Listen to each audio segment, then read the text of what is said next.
Ladies and gentlemen, boys and girls, welcome to another episode of The Locker Room. It is week 2 of college football season. Before I go any farther, I just want to thank everybody for subscribing to this channel. 2,000 new subscribers, new eyes and ears listening to this show. Thank you guys for enjoying it, and thank you for hitting the subscribe button.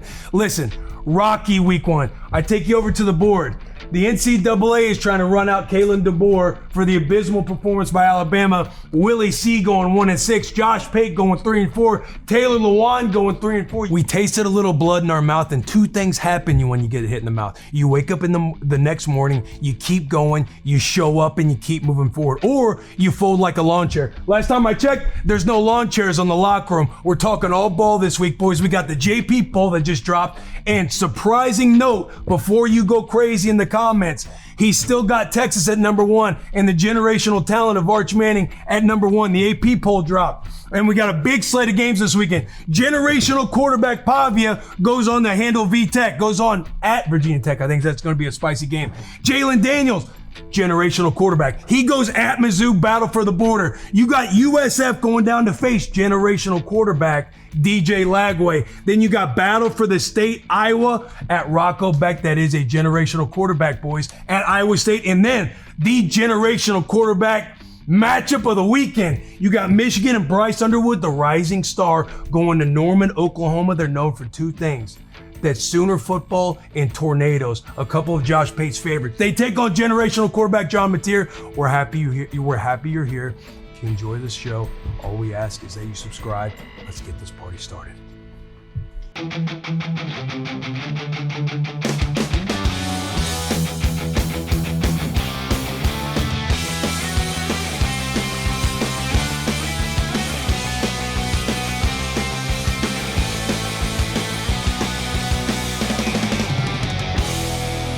All right, fellas, before this generational show gets started, you guys know the drill. Every Saturday, FanDuel's got us boosting.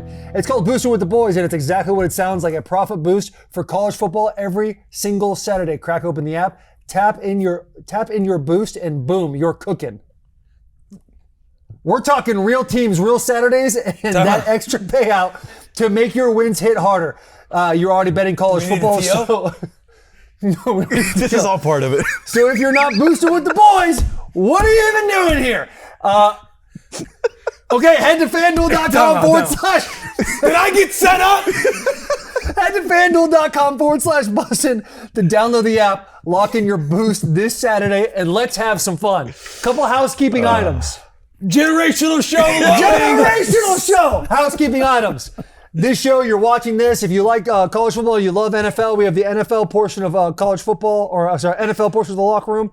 Also, Thursday night, the boys are streaming. Our first stream in the gambling cave, watching Philly versus the Cowboys is going to be a hell of a time. Unfortunately, Josh Pate won't be there. Saturday, a game we'll talk about today, Oklahoma. Michigan at Oklahoma. Big game, massive game, not only for myself, but the entire country. Some people are saying it's bigger than Texas, Ohio State. Some people are. Some people are actually saying that. I don't know if you heard. We'll also be streaming that game that is at 7:30 Eastern. On to the show. How do we feel, boys? I feel good. Where'd you get that card? Oh, shit, you didn't have this card? It says Taylor, Will, Taylor, Will. Opener. Oh, then you read that one real quick. The Locker Room is presented by the FanDuel Sportsbook, #1 sportsbook in America. Listen, we hit it all. Responsible gaming, though. This is about responsible gaming. Check out FanDuel.com/RG or the responsible gaming section in the app to learn more about staying in control of your game. It took all of me to stay in control. Yeah. The bleeding that was happening over the weekend for myself. Look, I can't do it for them. I thought I was seeing the field. The picks were there, but I can't get inside their bodies and play for them. You know what I mean now when I say I don't make wrong picks. My picks are right. Except if kids or coaches or officials screw up. How am I supposed to be responsible for a kid screwing up or a coach or an official screwing up? We can't throw the ball for him. We're standing there at Texas, Ohio State. We can't throw the ball for him. How do you stay poised and in the pocket, Josh Pate, when we're talking about screwing up of preseason Josh Pate? This is the maybe you might have said, don't quote me on this, but maybe this was your quote. This is the nastiest Alabama team I've ever seen. This is going to be a beyond far and away the national champion this year. Yeah. And then they go and lay a goose egg to the point to where even the computers are trying to delete the film. Yep. Well, are you suggesting week 1 wasn't nasty? Week 1 was nasty. Very nasty. Feel like I nailed that one. I got no clue. I got nothing for you. I got no clue. We were at the Ohio State game. I was driving home. So the game's on, but I'm listening to it. So I'm listening to Joe Tess lay out a magnificent generational call, by the way. Generational 3 buttons undone on the button down with the gold chain in the booth. Unfortunately, production got in his ear and he had to button a couple of them. But Alabama came completely unbuttoned. Yeah, I had no clue that was coming. That's just a whiff on my part. Now, 11 games left to go. Mathematically, and only mathematically, they're still alive. My prediction's still alive. But they got to go to Georgia in less than a month. So, don't feel great about it right now. But crazier things have happened. Not much crazier, but crazier things have happened. If we were able to time travel and get back a couple of weeks, we're making our preseason predictions. Are you still going with Alabama? There's nothing that I saw Saturday that made me say, oh, in retrospect, I should have noticed that. So it would be the exact same prediction. I'm dead serious. Like, it sucks. Because you went to, 2 scrimmages, you said? Seen him practice, know the program pretty intimately, felt like all the boxes were checked. But he sat there. He said he was sitting with the scout going, who's that guy? Oh, yeah, he'll be a first rounder. Who's that guy? He'll be a first rounder. Like, you got to understand. The way you talked about the secondary, I was thinking to myself, like, this is an NFL football. You got to understand, when you go to an Alabama or a Georgia or an Ohio State scrimmage or something like this, there are a bunch of scouts there. There are a bunch of former coaches there, a bunch of former players there. So oftentimes you'll find yourself standing on the sideline talking to half a dozen people who, even if you know nothing about ball, you know they know something about ball. Right. It was consensus. It was everybody saying, this is a pretty good looking team right here. This has a chance to be a really good looking team. Defense flying around, pads popping, and none of that was exhibited Saturday. So you either ask yourself, did your eyes just thoroughly lie to you? Or is that a one-off? But I don't think it's a one-off, because like some of the stuff that they showed Saturday it's not just misalignment. It's not just dropping a ball. It's not just stuff that you rectify in practice the next week. I don't think. Yeah. I don't know where I am. They got out-coached. They got out-coached at every single facet. Like, there was one drive. They had 3 different plays that looked the exact same with a motion, which ended up being the jet that they took the left side of the field all the way down for like a 40-yard rushing touchdown. They set that up multiple times, watching the safety shift from one side, rotate over, the linebackers following the pulling guard and tackle. They did that 3 or 4 times, gaining 2-3 yards, and then busted 40 on them. It was bad because Jesse Palmer, I think, was doing color on the game. And I'm not watching it live, so I'm listening to it live. I've gone back and watched it later. I've put myself through that several times. But Jesse Palmer, there's almost this inhale and depressed exhale.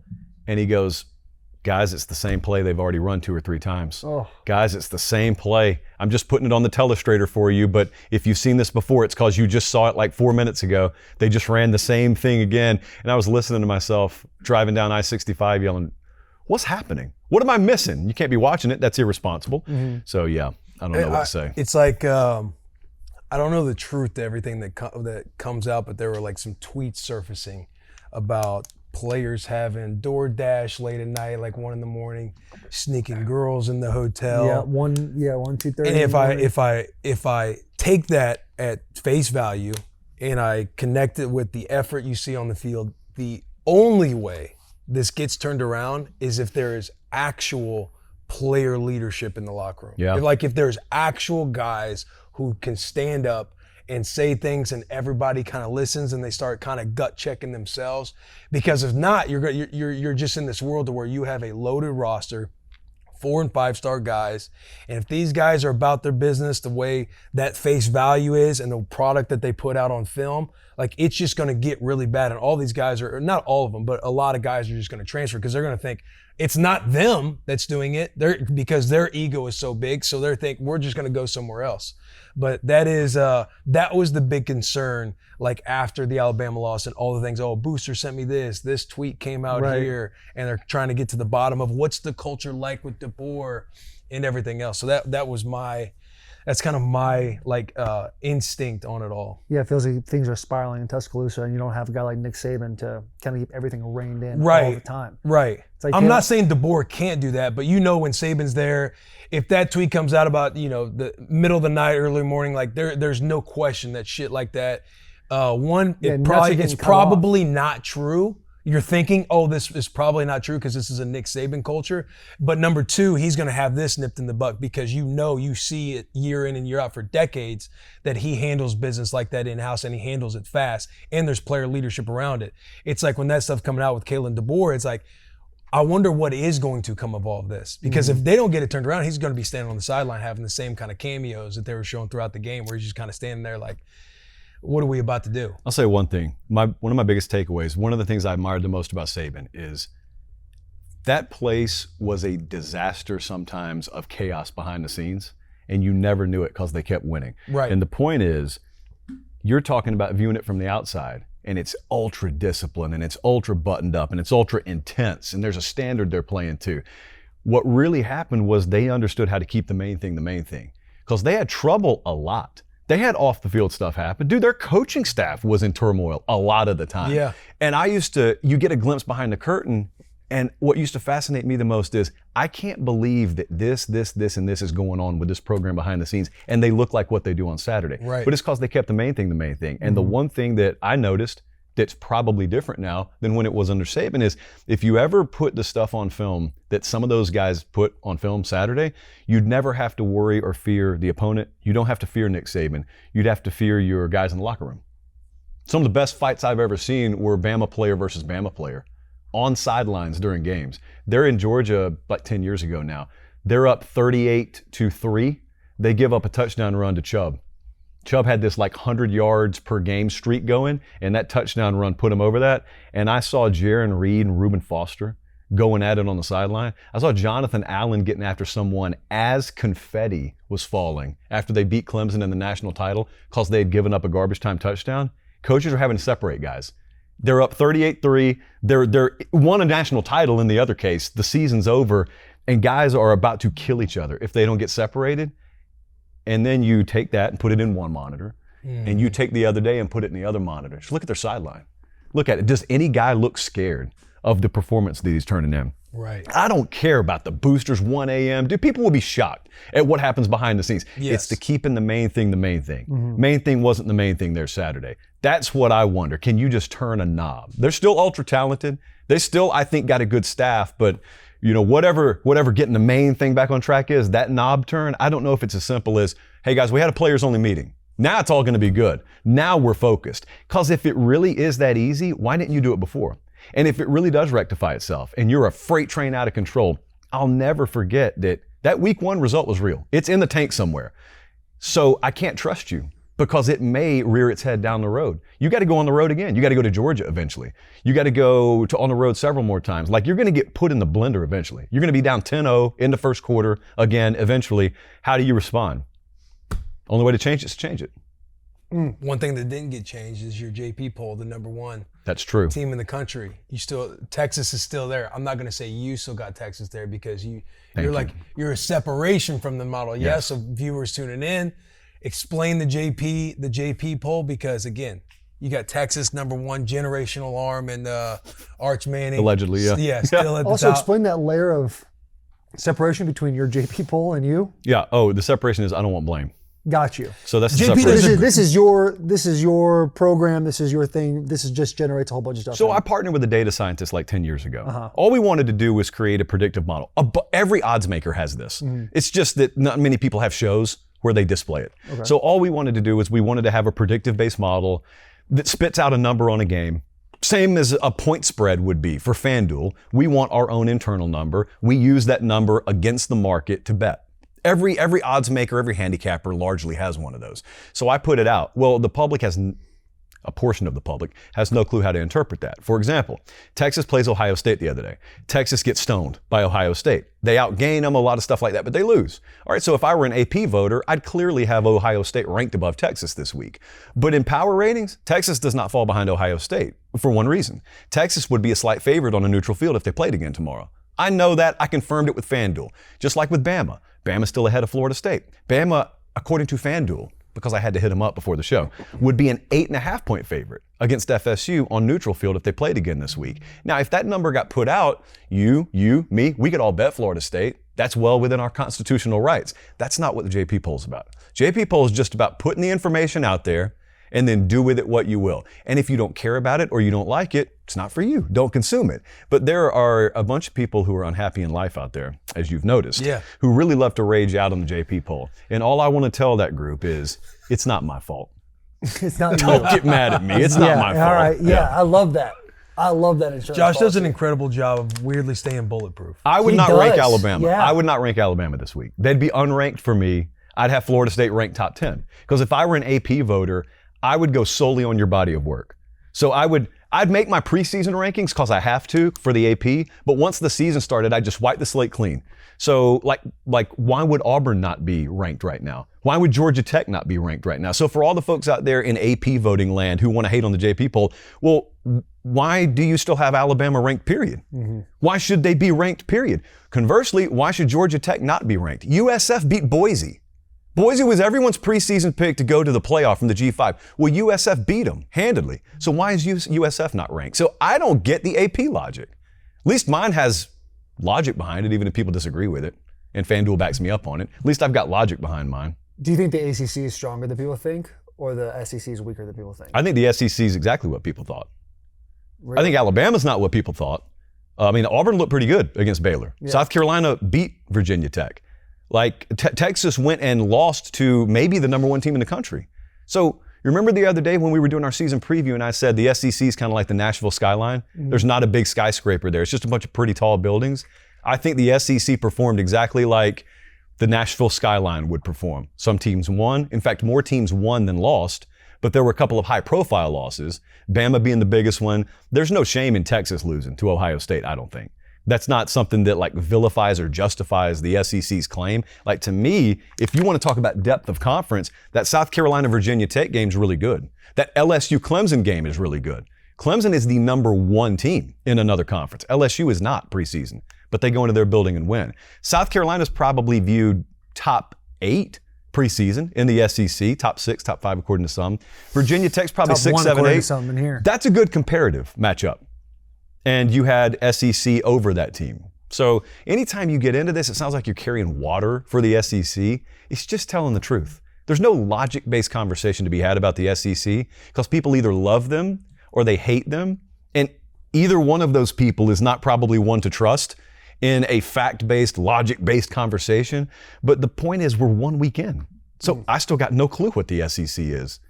I just think I may know a little bit more about a couple of teams. I have both of those people in my body and my mind when I think about the SEC. That's chaos. Yeah. That's chaos.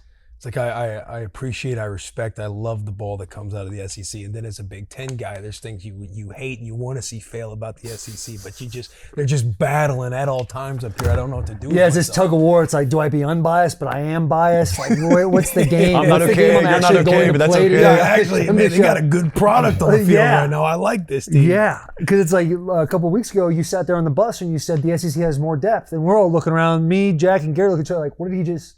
For the last 3 years, That's the cat Like that's the the Big cat Ten. that appreciates the SEC speaking right there. Yeah, that's like the other wolf winning for a moment. Yeah. and then Think we about- look at it, it's But like, I- maybe the body of the SEC is really good, but the head's not so strong. What if what if we just misidentified what the head is? What if Florida's the head?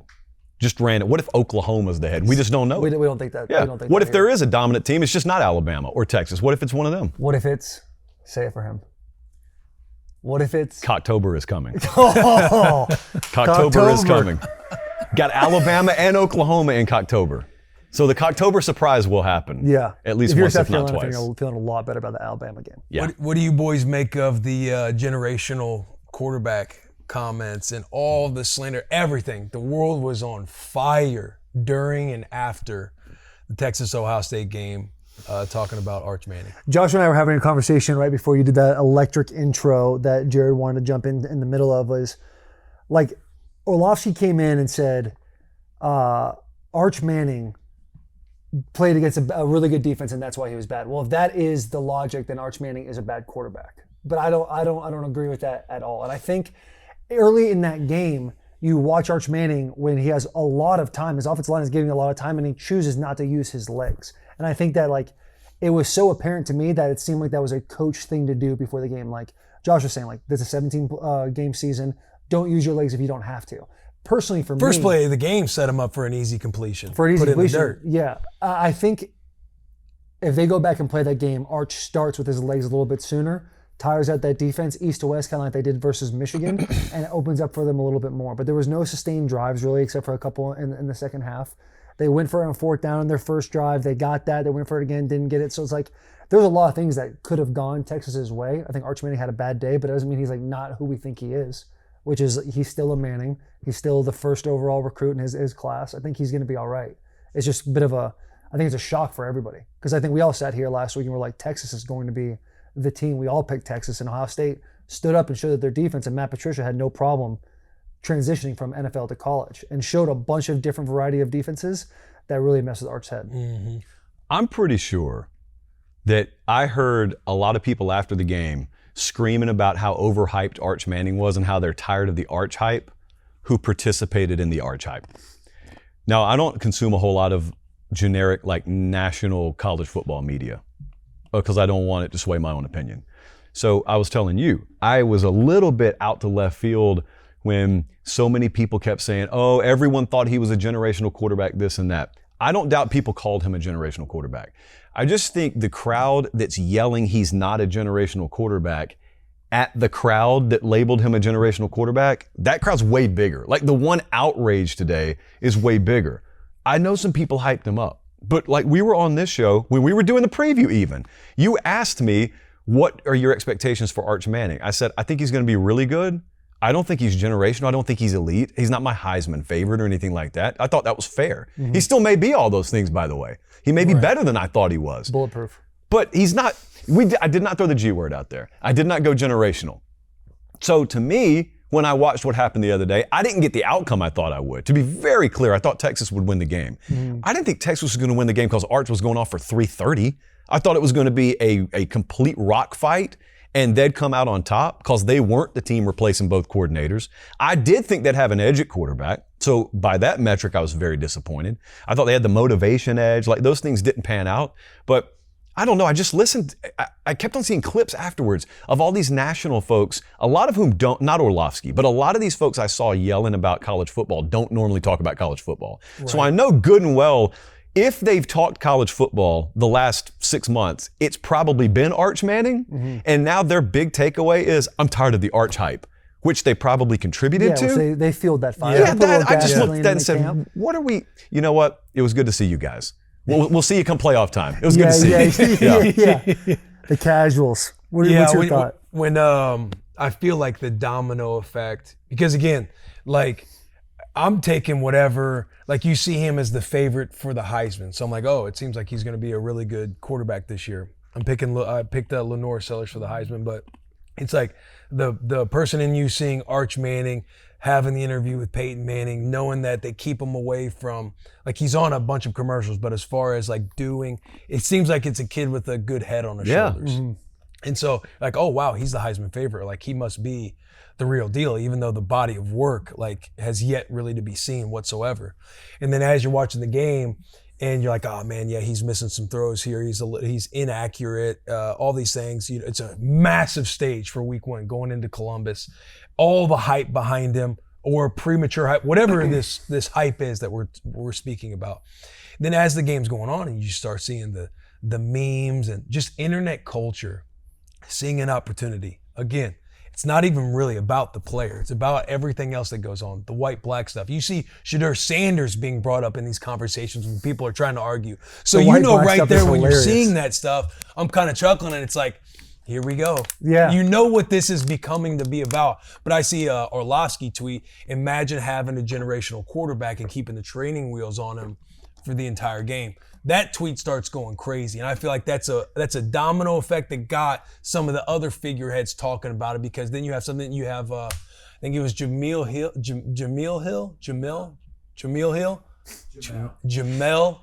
There you go. Jamel Hill, she's like, oh, what are the characteristics of a generational quarterback? Getting that, everybody watching knows what I'm talking about. Right. Getting that festering going. Which is so funny because people love to throw generational quarterback around, but the minute it's like, someone's like, well, use it as a generational quarterback that didn't play well. It's like, well, what is a generational quarterback? It's like, why are you talking about? Why are you calling him a generational quarterback? Everybody's generational until, like, now all of a sudden we want to nitpick at what's generational. Arch Manning, you know why they're calling him a generational talent? Because he's got the complexion for the protection. Hey guys, we're having Lenore Sellers over here. I don't know what you're talking about. which is We're Lenore just- Sellers show. There's people out there. There's people out there doing it, and white guys are making a comeback. They're making a comeback. Quarterback, they've always kind of been there. That was kind of my whole breakdown. Like, I think, again, it's a coachism for forever. Yeah. You're never as bad as they say you are. You're never as good as they say you are. This is one where they're all going to watch the tape. I loved watching his presser where every time you see a quarterback taking the podium, you're ready to see if he's going to take accountability or how is he going to answer questions. And him saying, like, it starts with me.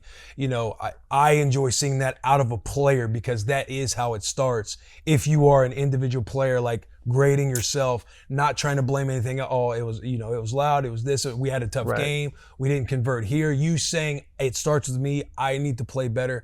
Watching a player say that, I respect it. I think he's going to be just fine. I think Ohio State, people didn't talk about that defense enough. It's mostly about beating down Arch Manning. I think Ohio State, their defense is the real deal. Their second level flies to the football. They got arguably the best player in college football with Caleb Downs. Matt Patricia, we said it on Bussin With The Boys, forgot that this dude's used to game planning for the likes of Peyton Manning, Ben Roethlisberger, Joe Burrow, preparing for Super Bowls. Right. And that defense does a really good job of taking away things. We're not going to let them beat us with this guy or with this scheme. Patricia did a great job. Ohio State's defense did a hell of a job. Yeah. I feel like that was a battle. And it was a week one battle. Some sloppy play, missed conversions on fourth down. Like, it was week one football. Week one game, yeah. It was a week one football game against two juggernauts that are figuring out who they're going to be. I thought, I keep saying Justin Sayans, but it's not Justin. Julian Sayans. Because every time I watch him, I'm like, oh, his name's Justin Sayans. I'm just waiting for the just saying after that to go global. I'm kind of getting off track here. But I thought I thought Julian Sayans did a really good job as well for his first start. It was a fun game to watch, low scoring.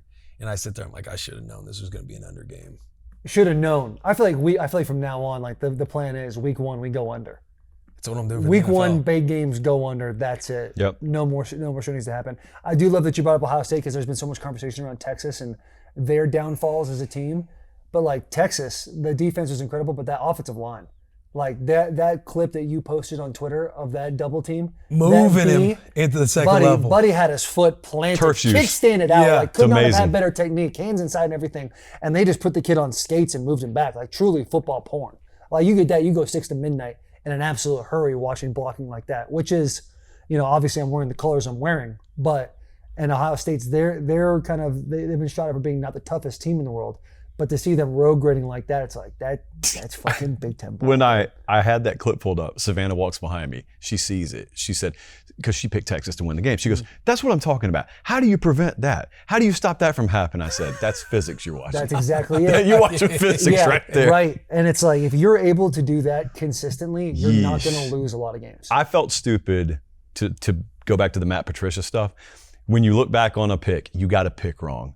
One of the things I just whiffed on within that game is I didn't respect Matt Patricia enough. I didn't respect immediately the impact he was going to have there. You know why?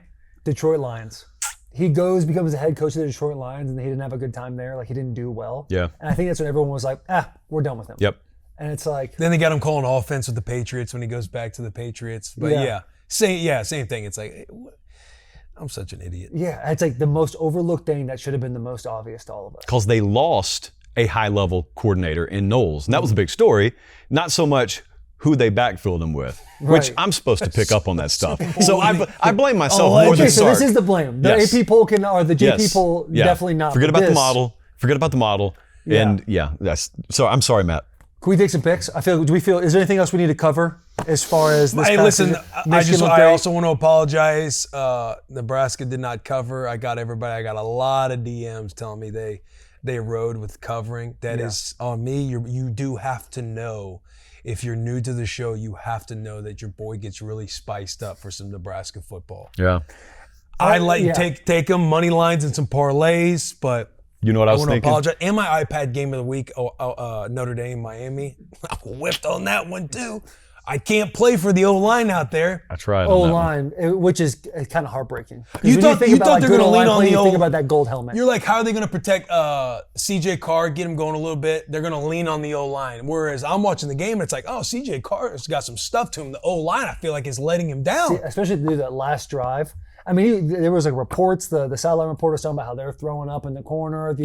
Their light gold pants were very dark gold towards the end. You see them huffing and puffing, and Miami fans having fun. I don't know if those Miami defensive ends are just Aliens. Generational talents. Ruben Bain. Generational. They seem generational based on those last 2 plays of the game because those wide receivers. They had the right tackle like a generational. whirling dervish, dude. He was out there spinning around. He had no idea what he was doing. That's not It was a bad heartbreaking. player. That's not a bad player either. Ruben Bain was like a rubber band that had been pulled the whole game. And then that last drive, they said, let it go.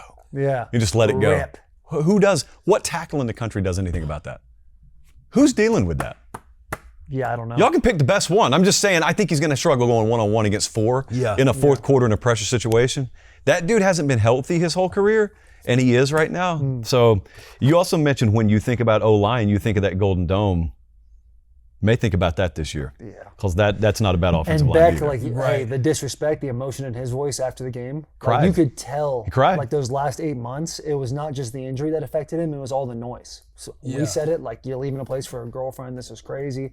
He's done 2 years ago. We got a thought you were Lambo. We thought He's you were crying in it. generational 2 years ago. You're not generational anymore. Hey, so Now he's generational. Now he's generational. well, I mean, come on now. He's 1-0. Yeah. He's got to Yeah. be. I think at this point it's safe to say there are more generational cornerbacks than there are not. We've never seen, in the modern era, I don't think we've ever had this many generational QBs. Do you think it's now if you're a bad quarterback, you're generational? I think you've got a path to being generational. Yeah. Yeah. Yeah. I think if you're good, it's like that's If you're the new bad, norm. you're mid. If Generational you're is mid, the new you're norm. knocking on the door, yeah. Being bad, that's when you're generational. I do think we can all agree on this is a generational college football season because it's wide open. Yeah. I think it's going to remain that way too.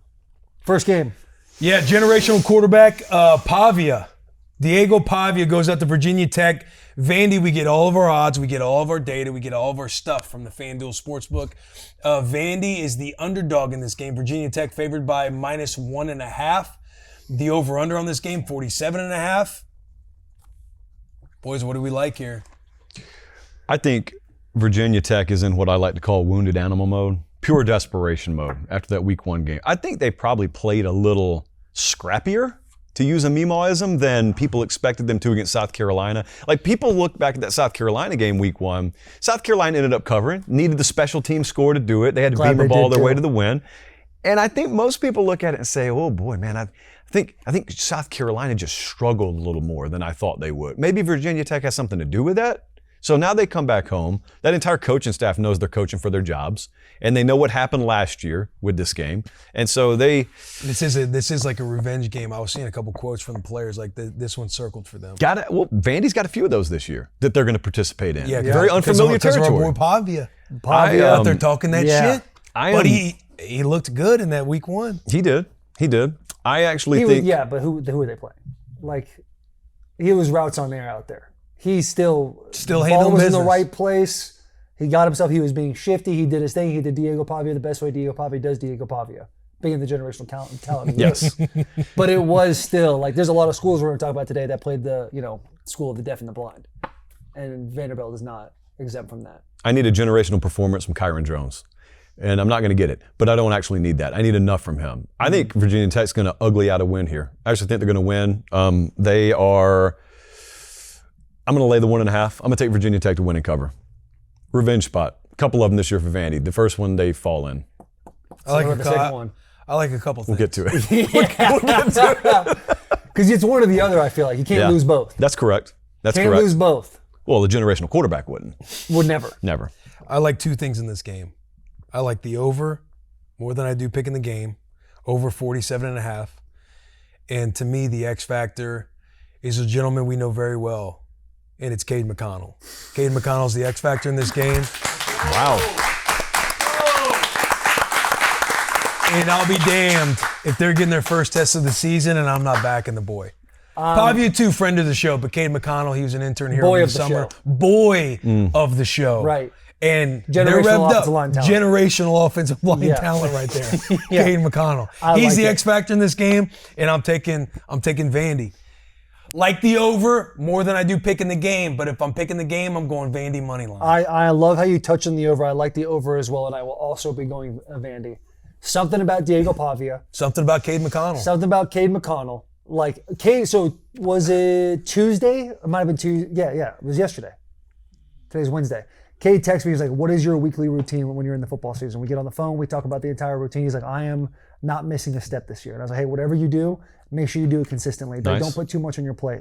This is a team that's re-energized. This is a team that packed out a stadium with their own fans in week 1. Like people actually screaming. Yes. Where the other team actually had to go into a silent cadence.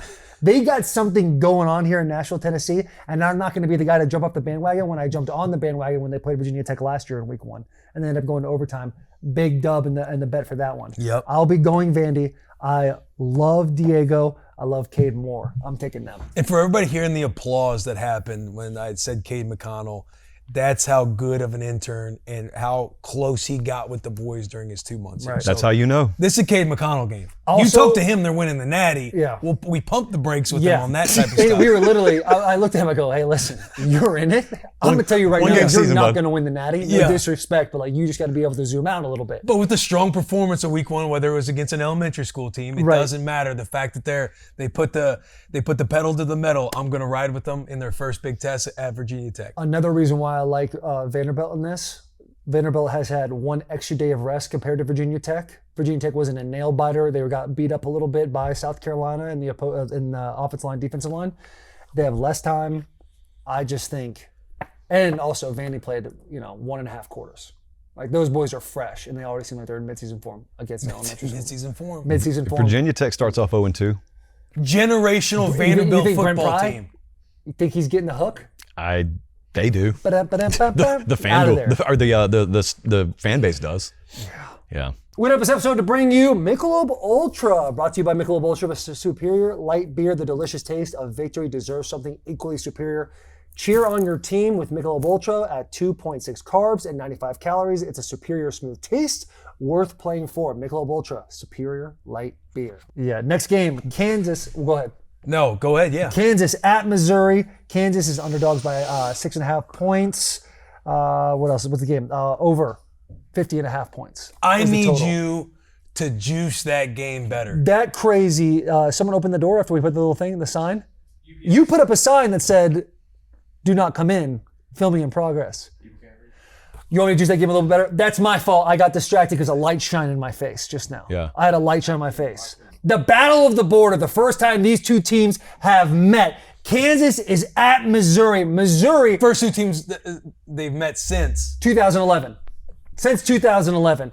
Kansas at Missouri. Missouri is 9-1 at home in their last 10 games. Missouri is favored by 6.5 points. The total in that game is 50.5. Will Compton, we'll start with you, and also thank you for letting me juice this Yeah, up. great a little work. bit more. Because the way you did that, I'm like, this is a Midwestern battle right here. This is a bit of a These teams haven't got to play. You said it since 2011. Buddy, the rivalry dates back to slavery. Okay, buddy. I was gonna ask that. I read that. It's like I literally read that this goes Pretty back big to Civil stakes War. here. It's the oldest college football rivalry. I'm thinking to myself, so you're telling me the North and the South had a This is disagreement? our North-South. And they're like, hey, This is listen, it. we gotta figure out this football game real quick. That is the craziest shit. And they amazing. both have decent teams. The fan bases, they're ready to go. Yeah, so I did. You're like, Kansas are 6.5 point underdogs. So like, hey, these people No, you at are home, right. You are right. Midwestern, UPS pissed me off a little bit. I got distracted. My ADD kicked off in a bad way. Go ahead, Comp. I love the over in this game. Yeah. Love the over at 50.5. I love Jalen Daniel. I think he's a hell of a he's a generational quarterback, Jalen Daniel. Yep. And I just, at the end of the day, I think Mizzou is deeper. I think they're faster. I love what Drink has going on there. He has a good culture there. This is a team that's been a double-digit win team the last 2 years. And if you look on the Kansas side, another reason I like the over, there's going to be points in this game. Jalen Daniel, unless he gets injured, you're not going to be able, you can only hope to contain him. But Kansas has some second-level injuries going on at the linebacker spot. I see that, Mizzou exposing them a little bit more. But again, I just think that the roster overall is deeper, faster than what Kansas has played thus far. This is going to be Kansas's first big real test. Same with Mizzou as well. But I like Mizzou in this game, -6.5. But I like Mizzou -6.5, but I love the over. Can I ask you a question? A lot of over talk in the first 2 picks of this game. Yeah, where's it coming from? Are you essentially being like, hey, make sure you put that in my record this week? Or we're just doing pick'ems for the season? Or would you like the over to be a part of your record? Oh, I didn't even think about that. I was just, when I'm looking at the games, I'm like, oh gosh, how do I figure out how do I find the way and find picks that I love during these? Because the 6.5 points here at Missouri, it's a little scary. Like Kansas could pull this one off. They could definitely cover because you got 6.5 there. And then I see the 50.5. I'm like, these offenses are going to score now. You get a week under your belt. Kansas a couple weeks under their belt. We're going to have some points. So that's why I love the over. But you're asking me record-wise. Yeah, no, it I got a total I'm going to fire on later, and I 100% want it on my record. Okay. So I think we should count. I think you just have to make a pick on the game.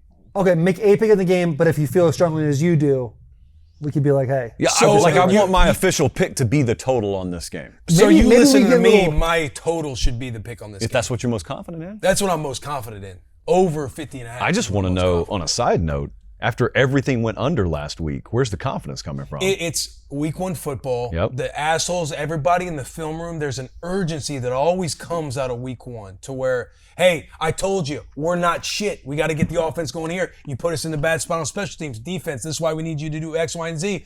Johnson, number 0, the linebacker from South Carolina. This is why you fall down in the end zone when you pick the ball off. You're not Ed Reed. You're not taking it 100 back to the house. You pinned us on the 1 or 2 yard line. We got a safety. That kept Virginia Tech in the game. It's stuff like that, the urgency of coaching that happens going from week 1 to week 2 to where everybody's dialed in, focused, and they're more locked in on what the game plan is going to be and how to execute it. And I feel like players get more hyper aware of situational football than just, going out there and trying to execute on week 1. Because everybody, you're fired up. Your jitters, your butterflies, the little fear in your mind. I got to get the first hit out of the way. Am I who I think I am? All that stuff going through your mind. Now you hone it in a little bit more. You're a little bit more aware of the game schematically. That's why I like points in week 2. Also, coaches, they all live in this kind of the same world of only the paranoid survive. So when you're 10, 15 days away from your first game, you start implementing, hey, we're going to start doing, these are a couple of runs we like against this team. This is what we kind of like if we're looking to this big game we have in week 2.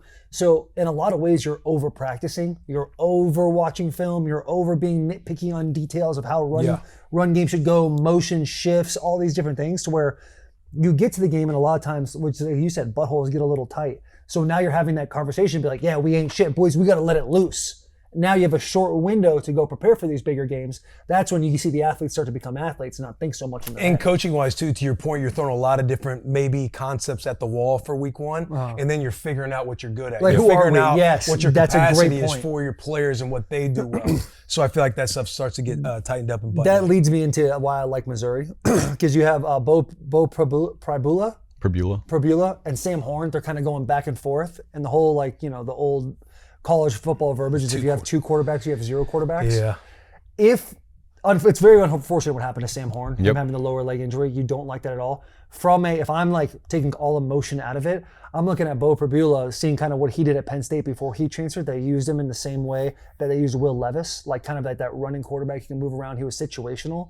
But they're in this battle back and forth. So you're essentially implementing multiple game plans for Sam Horn, who has this certain set of skill sets, and then Bo Prabula, who has a different set of skill sets.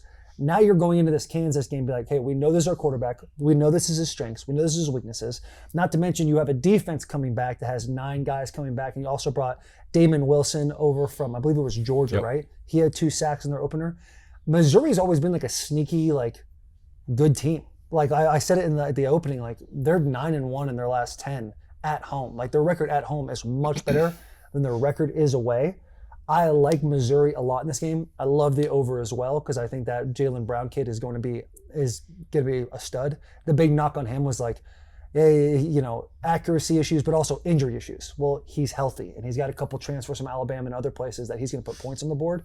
But I like Missouri to pull this one out and cover. Jaylen Brown, generational quarterback? I think it's without question. Agreed. Yeah. Jalen Daniels. Yeah, I'm going to get his last name right, but I'm going to say he's probably generational. He is probably Either way, generational. But whatever. Did I say his name wrong? Yeah, it's Jalen Daniels. You got What did I say, Brown? first name's fine. It's I'm right. an idiot. Yeah, but you guys get what I'm You saying. got it, Kansas yeah. quarterback, right? Kansas quarterback. Yeah. He can sling it. He can sling it. Generational. Yeah. I thought you were trying to get me a dick joke, honestly. It's like, wait, what's happening here? Jalen. He's coming out for blood. Brown. That didn't play. I'm sitting there, kind of looking over at Club like, is he trying to? Jalen, he's nuts. Is he trying to? Yeah, Jalen Brown. I will try to get you on a dick joke before the show's over, by the way. I thought I was. You're not exempt anymore. I know. Okay, good. Yeah, I fumbled the. I fumbled the. I don't even know what I was going to say. I loved Kansas in this game. They were my dark horse in the Big 12. Yeah. This is why I dive on these games a little bit, because the more I dove, the more I realized I think Missouri is going to tilt this game. Hate the linebacker situation with Kansas, banged up. Don't love the green nature of their offensive line going into this environment. Really fast defense, Missouri has too. Good on athletic, long, fast. Yeah. I think quarterback run is going to be huge for both sides, actually. I think Pribula, he had 65 on the ground last week, but it was against Central Arkansas. Mm-hmm. I think he will probably end up grabbing people's attention who tune in to watch Jalen Daniels run the ball, and they'll say, wow, that Pribula kid can run the ball a little bit too. I actually think Missouri's going to win and cover. I do like the over, but my pick's going to be Missouri minus the points. Love that. So we're all in Missouri. We're all on MIZZOU. I might have to change. Yeah, don't love it. I might have to change, dude. That's how you separate from the pack. No. Not this game. Not this game. Mine's the over. His is Mizzou. Oh, yours is the over. I like Mizzou, but I love the over. Yeah. So you're taking. Here's what I don't. Here's where I want to take a step back on the over talk and the pick'em talk. The records are going to get all fucked up. Like, what if we have like a pick'em record and an over/under record? I think you got the way you guys do it is if you love, like Will's saying, I love the over. That's his pick. Then but I like Mizzou. Because we're still picking these games. They're all sitting around minus 110, minus 120 odds when we're picking these games. So Will loves the over. That's his pick for the Mizzou game. Like Willie B, personally, I'm still going to bet Mizzou minus 6.5. Willie B? But I don't. That's what my dad called me growing up. Willie B. But you can't just start throwing Willie B. Will Brown. I've known him for 7 years. Cousin of Jalen Brown. Yeah. I'm like, my man forgot his last name. that or he's a blood now. There's apparently he can't say C's. There's apparently a gorilla at a zoo that was named Willie B, and my dad just the Atlanta Zoo. Yeah, I knew him. Well, I met him. Well, I went to see him one day. I went to the zoo to see him. I met him. He's in Atlanta back then? You had a meet and greet with Billy B? Yeah, and then they had a baby, and they handed out bumper stickers that said, Willie B, a boy or a girl? I had that on my bike. I know about Willie B. I know about Willie B. Yes. Yeah. It has nothing to do with the show, but I know about Willie B. Two things. One, good for that monkey, and two, good for Will's brain, because I was worried about you for a second, dude. We interrupt this episode to bring you Form Energy. Form Energy delivers best-in-class taste with natural flavors and zero sugar. Form Energy has natural caffeine derived from green tea. Form comes in a variety of flavors. Your boy is holding the Orange Fury right here. You got Screamin' Freedom. You got Blue Blitz, Grape Smash, and it's perfect for those who put in the work. If you're like my boy Clay here, where you're somebody who wakes up in the morning, gets a workout in, puts in a full day of work, and still gives it their all when they come home, that's Form Energy. You're a Form Energy guy. Form Energy, we do the work. Back to this episode. This one I have chalked up. South Florida at Florida. Again, generational quarterback in DJ Lagway. Florida is favored by 17.5. The over-under on this game is 55.5. My only note on this game is Josh Pate game. Nobody saw the board more clearly. Nobody saw USF more clearly than Josh Pate did last week. So my only note, Josh Pate game. I'll let you boys take the floor, and I'm just going to ride with wherever he's going.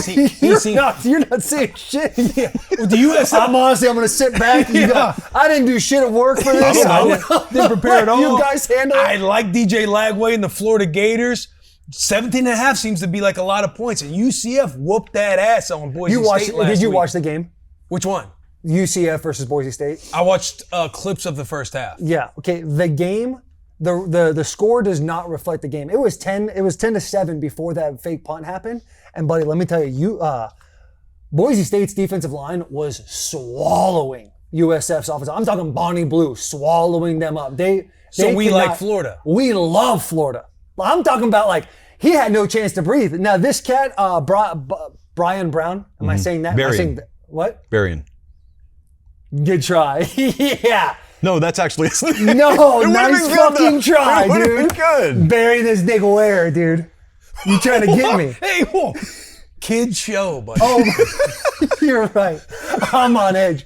I started talking about Bonnie Blue and the whole thing. Listen, USF's offensive line was getting absolutely destroyed that entire game. The quarterback for USF, I will not say his name because I'm worried about getting got right Careful. now. That kid is he not only runs hard, he's like a heat-seeking missile when it comes to contact. He was looking for Boise State secondary guys, wanted to put them in the ground before he rushed for 1 billion more yards. I love his heart. I love what he is for college football. But DJ Lagway and the Florida Gators, they're going to stomp that ass in the swamp. That's what's happening. 17.5. Can you sell me better than that? Kid's name's Byron Brown. Okay, that's what I said. I just wanted to go. I wanted to swerve it just a little bit. But you tried to get me. Because I thought if we just swerved the pronunciation a little bit, that was my end. Yeah, USF's going to cover here Great somehow. attempt, by the way. USF is going to They're going to cover somehow. here somehow. Yeah. Actually, so what you're saying is true. Like that game's not reflective last week of how it went with Boise. But I also, how do I know that I just saw USF's peak performance in week 1 too? Maybe they've got room for improvement. Florida's got some big ones on deck. They got a trip to LSU and a trip to Miami coming up. And everyone knows it and everyone's gearing up for it. This is a game you get out of healthy. And I'm not saying that's what their mentality is. I'm saying that's kind of how the game ends up playing out to me. It's about a half a point too many. 37-20, something like that. Yeah, I'm good. Comfortable Florida win. I think USF comes in under the number though. I'm taking them to cover. Couldn't disagree more. Jake Slaughter, that offensive line. Jake Slaughter is a center for the Florida Gators. Yep. There's rumors swirling around the Florida Gators. Joe Moore Award rumors. DJ Lagway is going to sit back there. USF's defensive line, I don't know if it was the camera angle, if they had them boys on 0.5 or what, but they look like a bunch of string beans out there. They look like they were not there to play D1 football. They seem like linebackers and safeties. They're smaller. They're going to get owned in the trenches. DJ's going to sit back there, take a nap, have a cup of tea, wake up, and throw for 250 yards, no problem. 3 touchdowns. JP poll top 10 team Florida. JP poll. Yeah. Gotta have it. And I don't disagree. JP polled #1 team in the country, Texas. That's true. I don't disagree. Should be good this week too. Should be okay. Listen, this if I week. was voting, Bama would be off my top 25. Also, It's Florida, not on me.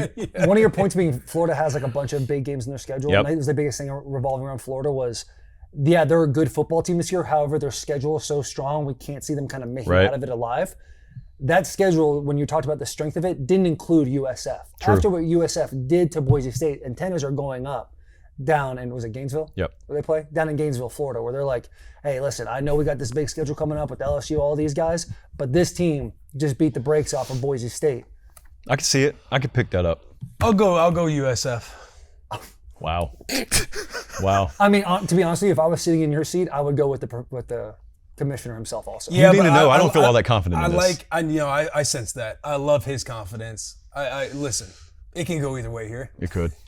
Just take a total. USF could cover. Just Florida could cover. in just this take game. a total. Will, the pussification of America. Will's just going to start taking the totals in every game. I like them both. They're both great. gonna go- Please let us come during our spring tour when we come see you guys. I'll take the under. The one point I liked was, again, at LSU next week and at Miami. the Back-to-back week after. roads. This could be, you know, usually trap games come they later got- in the year, but this could be like an overlooking. Coach is going to try to keep the assholes tight, but at the end of the day, when you got a roster like that, like, yeah. we'll Here's handle how I business. think of it. I'm going to go UCF to cover. I think about USF. Florida. Everything you said is right. Florida's up like 31-3. Games in hand midway through third quarter. It's just the kind of backdoor thing. USF's not going to stop playing because they need to earn style points because they could be the G5 team whose resume is being looked at. And so getting in just under that 17 number, it's not the kind of thing where I'm thinking, oh, it's shot for shot and then Florida pulls away late. It's the kind of thing where Florida pulls away early and then Lagway's not in the game anymore, Yeah. and they're They're trying to up rest 24. up. It's a good point. Yeah. It's the backdoor cover is a highly fear of likely mine in a game looking at like this because of what you have on deck. Yeah. Yeah, you want to get your starters out as fast as possible if it goes the way you're saying it's Yep. going to go. Still, give me the Gators. Gators. Gators. Battle for the state. Iowa at Iowa State. Iowa State favored by 2.5 in this game. The over-under on this game is 41.5 points. That seems like a carrot. Do you take the over? Never take the over in You this never game. take the over. No, with not with Iowa. Iowa. Not with You Iowa never playing take the football. over. Not with Iowa. Iowa playing Dead football. taxes and Phil Parker's defense. That's fucking always a guarantee that Iowa's defense is going to be good. I looked at this game after watching Rocco Becht against Kansas State, and I was like, oh, I really like Rocco Becht, but then you see Kansas State, and you're like, and maybe like I don't know a whole lot about Iowa State, but I know a lot about Iowa. I know they got a bunch of corn-fed boys out there. They're going to play sound defense. They're going to be hogs in the middle. Yep. They got 2 guys returning, Logan Jones and Jenny Dunker, who are all Big Ten guys. Initially, I look at it, I'm like, dude, this has got Iowa all the way. I get on the old computer there, dial-up internet, where they're talking about this Mark Gronowski kid that they're really excited about. Who Generational talent. Just transferred, won 2 national championships. And I'm like, oh my God, is Iowa going to have a passing game? That's unbelievable. Then they play Albany or whoever they play. Read it. It's 8 for 15, 44 yards and a touchdown. Which tells me this.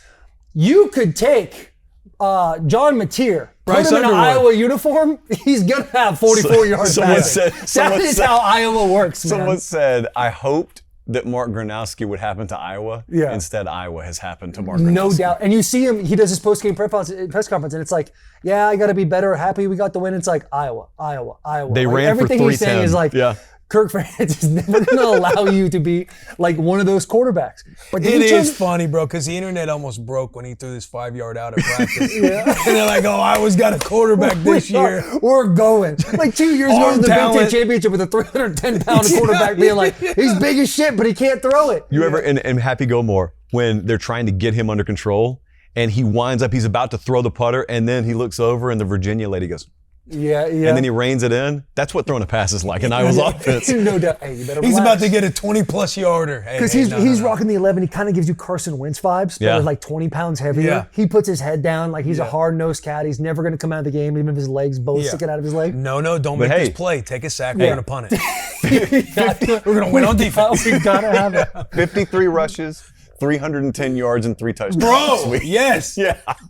I mean, they're a little tricky, dude. I mean, yeah, it's going to be, I got Iowa State. I think Rocco Beck, dude, he's played, 2 games, one overseas against Kansas State. I think it's like his poise in the pocket, his on-timing throws where he's putting the ball, like they're running the ball well with a Boo Sama. Like they put him in a wildcat every once in a while when they get in that red zone. And it's like they have a team that's like, oh, might be your Big 12 champion. They got a tight end, and I hate telling you this stat. This is not even really a stat. Benjamin Bayer, he's a 6'7", he was a freshman All-American. He was committed to Nebraska. He had an injury last year. This is his 3rd year. When they asked him why he flipped his commit, his answer was, it's because I don't believe in the coaching staff that's coming into Nebraska. And right now, as far as I know, he's been proven wrong. Huskers are undefeated. That's not right a now. real stat. I made that whole entire thing up. He was You committed see to Nebraska. 44, He Luke, did. number 44. Hey, I already said it's not real. I was about to slander this kid. I'm just saying that's not a real stat. That's the kind of thing. He was committed to Nebraska. He did flip to Iowa.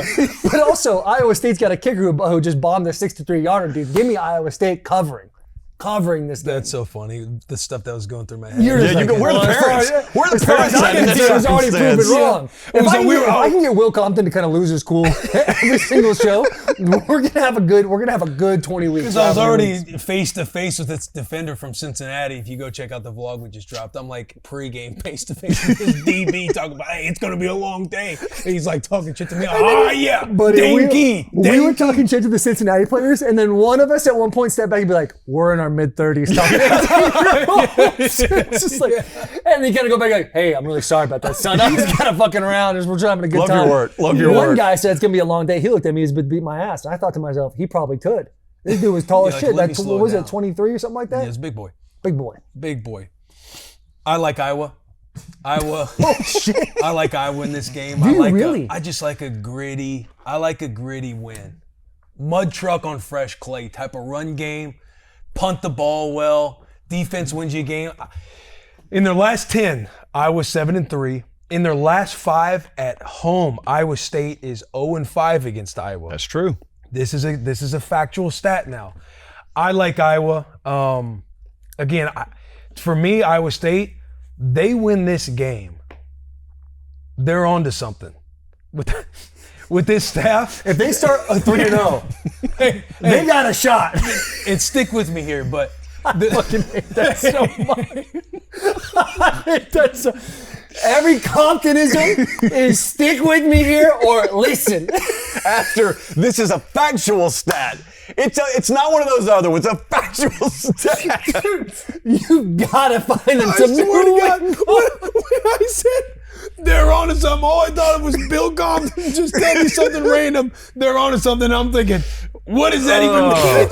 That's Willie Brown stuff, man. That's I was Will Compton Jr. there. That was the most. They're on something. Yeah, you got Iowa. I got it. What are you talking about? I like anything Iowa. else. I do like Iowa. I like Dude, Josh Pate is I gotta crying. stop, man. He's crying. I gotta stop. Oh my God. Oh, but what I meant was like the I don't want to staff hear it. flying over to where'd they play at Ireland? Yeah.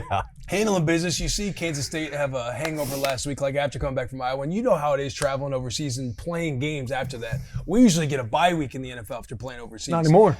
But handling business the way Iowa State did last week, I'm like, are they going to have like a hangover-ish game, like coming back from being across the pond? And if they don't, they beat Iowa and they control the border, because Iowa's going to be a tough team this year. They'll probably be like a 4-3 loss team like they always are. But they win that game. I'm just telling you, they're Holy on to something. shit. They Yeah. got a recipe over there with the So you got coaching Iowa. staff. I got Iowa. I like Iowa in this game. What Old-fashioned, was the total points in that game? 41.5. It's low. I kind of like the over because of Rocco. So Drop us another stat with the 21's your number. Iowa 33-1 when they scored 21 since 2020. So do they get to 21? they're onto something if they do. No. They're on to something. They're onto something I if they was do. on to something. Like Gronowski, he gets 21 on the board there. Yeah. It's, Passing yards or points? He might not get 21 passing yards. Yeah. You just said Yeah. that. My brain is working one step slower. So in that Ireland game, Kansas State hit 2 explosive pass TDs. So if they can do that, it's Iowa's game. I don't know that they can do that, so I'm gonna lean Iowa State. That home curse against this team's been real though. Yeah. So like last time I've only been to this game once. It was at Iowa State. Huge hyped game. Ashton Kutcher's there. It's a really big deal. And they turned it over like 4 times that day. Iowa's got this habit in this game of just waiting to have the game handed to them. And so like that's where I got to trust Rocco Beck. But I do trust him in this game, so I'm gonna take him to win. Close. Generational talent. Yes. Let's go. I like Oh that. God, that one hurt. Holy shit, dude. This is the main event of the This evening. is the main event of the evening. We got the True Classic Game of the Week. Every Saturday's got game, but only one fit is just right, and this is the True Classic Game of the Week. I am wearing the True Classic pants right now, 36 if you're wondering. They're a little scooched up around my crotch right now, but usually you're not even seeing a little ankle. It's very nice. They fit perfectly. Hey, we have this episode to bring you True Classic. Talk about the Pima shirts. I'm wearing that bad boy right now. It's got a little curve on the side, grabs the arms, grabs the shoulders. See this chest right here? I don't got a big chest, but with this shirt on, I might be able to distract you a little bit. You can find True Classic at Amazon and Costco, Sam's Club, and Target nationwide, or online at trueclassic.com/Bussin. Look good, feel good, play good. Let's get back to this episode. The game this week, number 15, Michigan, in Norman, Oklahoma. Bryce Underwood takes on John Mateer. Michigan is dogs at 5.5 points. Total points in that, there's no way the total points in this game is 45.5, right? Buddy, it's 45.5, and I love it. I bet you do. Everybody and their mother has sat there and told me about Norman, Oklahoma. We got in March, people in Oklahoma sat and said, oh, we're going to suck. They're not good. It's going to be a whole year. John Mateer, we got him, but who knows? Something happened. There's a brewing all of a sudden where we get 2 weeks away from the season. All of a sudden, Oklahoma is like the greatest thing since sliced bread. John Mateer is the greatest quarterback. He's a generational quarterback. Yep. That's what they're saying about John Mateer. Hey, go back and look at him at Washington State. This guy's a fucking dog. He puts up numbers every single. I went back and looked at John Mateer. I went back and looked at him. 2022, redshirted, wasn't good enough to get on the field. 23, sat behind Cam Ward. Pick this kid apart. Yeah, 2024, they played one ranked game. They played one ranked game, and that was September 28th. That was against Boise State. Yeah, he had his numbers. He passed for over 300 yards in that game. They lost. But also, Boise State was the 3rd worst in pass defense in the Mountain West. Yep. Then they have to go, oh no, on the road against, the freight train of Fresno State. They got that dub 25-17. That one must have been a real barn burner for your boy Mateer. Hawaii at Washington State, my God, 42-10. They really cranked it up on them. Then Utah State, where they won 49-29. And then who'd they lose to? The same team that Michigan just beat the brakes off of last week, New Mexico, who went 5-7 last year. People want to talk about Bryce Underwood. And yeah, he just turned 18 about 14 days ago. And how this is the biggest game of his life. And it is, because he's a freshman. But this is also John Mateer's biggest game of his entire life. The pressure is on Oklahoma. I don't think anyone disagrees with you. Venable, he's got a hell of a defense on him, but if they don't win this game in Norman, they're in hell. They're calling for him. They're getting the shackles and chains out. They're sending his ass out of Norman if they lose this game. The pressure is all on Oklahoma. Oklahoma could not run the ball against an FSC school, Illinois State. They had 100 yards rushing. Their freshman running back rushed for 44 yards. Michigan's got a run game. They've got a defense where the two things you pack when you go away, you pack a run game and you pack a defense. I like my Wolverines money line. Make sure that's in my record too, money line. First of all, just to recap, where did Mateer play out? Washington State? Yeah. You recap the Washington State season. Talk about Oklahoma Sooners. Like, this is a different roster. They got some cats. Yeah, you want to talk about Oklahoma Sooners? Their offensive line, they were 0 for 3 on 3rd and 4th down with 2 yards or less. Three starters out. 3 starters out. They don't like to lean on guys. Their defense is great in the middle. They have a great D tackle. But when you talk about trenches, best on best, you taking the maize and blue. Because they have Michigan has 8 guys. And I'm not talking about a front 7 plus a guy. They have 8 guys on the defensive line that they love to rotate out, that they all have a lot of talent that can go and stay fresh in a game in Norman, Oklahoma, and put the pressure on this offensive line. John Mateer is going to get his. No doubt about it. He's going to have a couple of great passes. He's going to run the ball really well. But when it comes down to the morrow of it all, Michigan does an amazing job of exploiting your weaknesses. And when the pressure is on them, they have never been a team to fold. They were underdogs by 20 points against Ohio State when they couldn't throw the ball. They were hated and torn apart about cheating. And then they had to go play Penn State, Maryland, Ohio State, Alabama, and then Washington to win the national championship. It is in the blood of the University of Michigan. Like them or hate them. When it's pressure and their back's against the wall, they swing no matter what. That's what I like about Michigan over Oklahoma. Let me know when I can get a minute. You could just say who you got. I love the over in this game. I was going to say, you're right. You talk about packing a run game and defense. Outside of explosive runs for Michigan, they had a couple or a few. They're averaging 3.3 yards per carry. Yes, averaging 3.3 yards per carry. I watched the same show that Josh Pate did last night. New Mexico, who was the 130th ranked defense last year out of 132 teams in college football. Right. I agree. This is the biggest game for both teams. This is hard for me to pick with the line being a 5.5. I'm not riding against you. So if I love anything in this game, I'm going to say over because 45.5 for me, that one feels like FanDuel's gifting us. Tell them. That's what it feels like to me.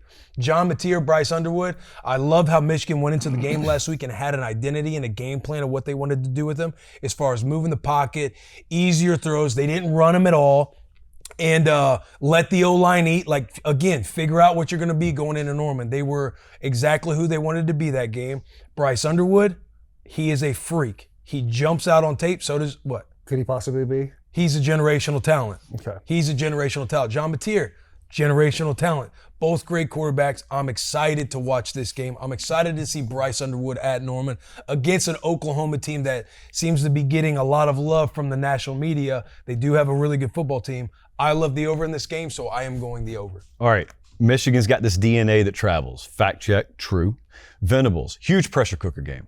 Fact check, also true. 2 potentially generational quarterbacks. With the way we define the word, fact check, true. Okay. So I think because both of them are put in a situation, both quarterbacks put in a situation here they've never been in before. Mateer's never faced this level of competition or this spot. Underwood just started playing college football 5 minutes ago, so neither one of them have been in this position. High leverage situation. I think it's right for quarterback mistakes to decide a game, and I cannot believe this number is only 45.5. I think it should be upper 40s, and so I think short fields are going to be more plentiful than are expected in a normal football game. I'm going to slightly lean Oklahoma. I think the number's right. So I got really no feel on the spread. I love the over. What's your model have for the right at 5? Oklahoma -5.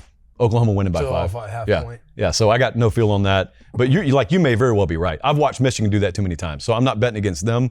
I just think someone's finding a way to 28, 31, something like that to win this game. So Deion Burks, that wide receiver for Oklahoma, can't wait to watch him. Could be a difference maker in the game. And I mean, Oklahoma's missed 3 offensive linemen last week. I don't know that they get them all back. They didn't start the Cal running back transfer last week. There's a lot of speculation about whether he'll play this week, what's his workload. Give me the over. Give me Oklahoma slightly, give me the over. We have a guy like that too, like Burke. His name's Samaj Morgan, number 0. Yep. He's a jet sweep guy, a lot of punt return, kick return guy. Chip Lindsey comes in. He's now raving. This kid can actually run routes. He understands concepts. He's tough as nails. He's fast as shit. We got one too. Yep. We got one too. Hope he scores. Cowards, both of you. For what reason? I want to pick. I gave you This a pick. is my team's biggest game of the year. No, it's Is not. Michigan No, your it's not. As It's of their right biggest now- game to this as of right point. now, Yeah. What's bigger, New Mexico or Oklahoma? Hey, buddy, listen. I'm riding with Michigan. I want you guys to win. But as far as me picking a game, That's new. what? You know. I like that. I appreciate it. I love it. Listen, I've rooted for Michigan on several occasions. Don't do this. I have. You know, big SEC, Big Ten. here. I've said. Just know that Will. Yeah, I've Will's- said. Will was on the allegation portion of Michigan. That was Willie Brown. That one Willie Yeah, Compton. It was Willie B. That was Willie B. It was Willie B. Yeah, I'm still on the allegation, the cheating stuff. Yeah, I Like, think just you're call garbage. it how I see it. I still think you're trash. Hate your program. I'm pulling for him though. Yeah, I'm still. Are you doing pulling Will for or it. is that also you? Honestly, I don't know. That's why you're bulletproof. Honestly, I don't know. That's why you're bulletproof. And I Can you need. draw a line in the sand for me? And Josh? I need Michigan to be undefeated when they come into Lincoln. So yeah, I want Michigan to win this game. Oh, you want to pad the resume? Defeated when they come to this game. Yes, Wow. I do. Why do I not? Because you want to feel confident about Nebraska. And Yeah, Michigan but- goes into Norman, Oklahoma, because let's say, like you're going into a hostile environment, a team that feels really good about themselves, a fan base that feels good about a team, kind of. And it's like if you are the casual fan, you're looking at if you're not a Michigan fan, you're looking at Oklahoma and being like, that's the team that's going to win this game. Yep. And it's like if Michigan does do what a lot of people think they can't do, and Bryce Underwood is as advertised and what he's been paid, then you're sitting in, we're just talking about strictly Bussin' Bowl.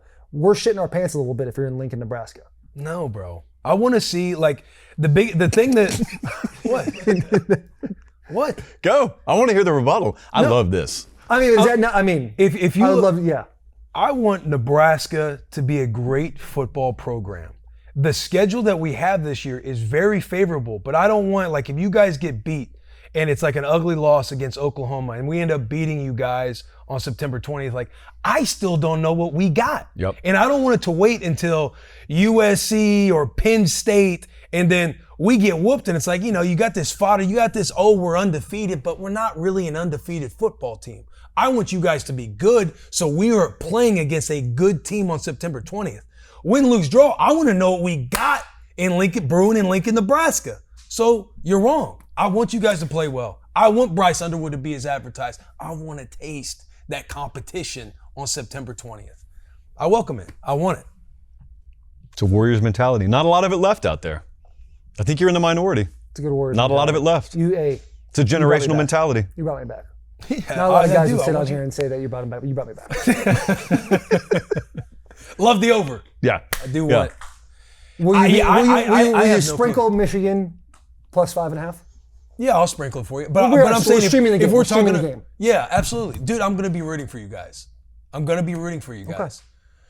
You can Like, understand, it's you like can the understand why question this mark is a to- little different than the last couple of years. Like you've looked at me in the eyes on that bus and said, I want Michigan to Because, fail. bro, there's just an arrogance that the Michigan men can have about themselves. I to where don't disagree, and I'm one of them. Yeah, to where it's like the patting on the Nebraska head. Let's make Nebraska mediocre again. It's like, nah, okay, yeah. I hope you guys fail. But This is in Will this game right Compton here- coming from an abusive relationship with Dave Portnoy, coming to me. And You tried being Portnoy 2.0 as well. Well, listen, when I'm in Lincoln and we are playing for the Bussin' Bowl, yeah, I'm gonna talk down to you a little bit, just like you would talk when we're It's whoop not that just- candy ass. We got 60 minutes, like your heart turned black. I That get was a it. good speech. It was a great speech. Can't help we lost, but that was a good speech. Yeah, 45 minutes. Like, yeah. I'm just saying, like, Dave can do what Dave wants in that situation. Yeah, have I had a couple sprinkles of Dave on you? No doubt, but I haven't been that to you. You're not him. I'm not Dave. Yeah. And I've also consistently rooted for Nebraska. Are you sprinkling Michigan plus 5.5? If you give me 5.5, I'll sprinkle Michigan. I mean, it's there. It's on the I'll sprinkle Michigan. I will hammer the over. Okay. So whatever you do, score 30 when you do it. Yeah.